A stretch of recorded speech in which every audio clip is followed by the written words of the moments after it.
বিরোধী দলের যে বক্তব্য এবং হুমকি ধামকি এগুলো শুনে কিন্তু মানুষ হাসতেছে। যারা বাংলাদেশের জন্মে বিশ্বাস করে নাই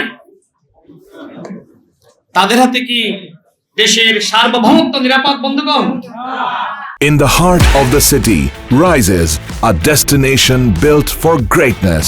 International Convention City, Bosundhara. Life takes a new course.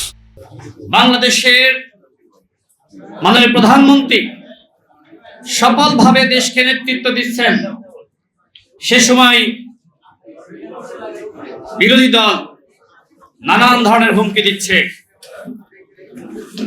বিরোধী দলের যে বক্তব্য এবং হুমকি ধামকি এগুলো শুনে কিন্তু মানুষ হাসতেছে। মানুষ তাদের এই হুমকি শুনে মুচকি হাসে।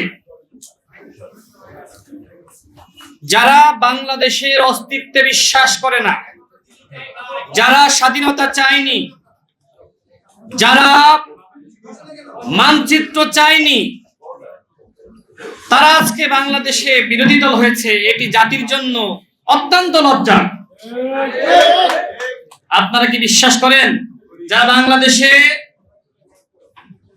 ঠিক আছে তারা বাংলাদেশে রাজনীতি করছে, নানান কারণে তারা রাজনীতি করার সুযোগ পেয়েছে, কিন্তু যারা বাংলাদেশের জন্মে বিশ্বাস করে নাই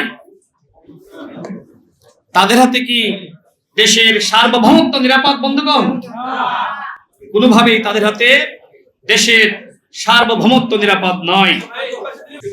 এই যে তারা বিভাগীয় সমাবেশ করছে 11 দলীয় জোটের ব্যানারে, আদৌ কি এখন 11 দলীয় জোটের কোনো অস্তিত্ব আছে?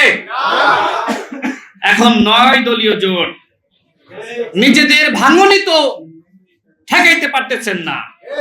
ইতিমধ্যে আপনাদের পতন হওয়া শুরু হয়ে গেছে, আর বিএনপির পতন ঘটাইতে চান। নিজেদের পতন আগে সামলান।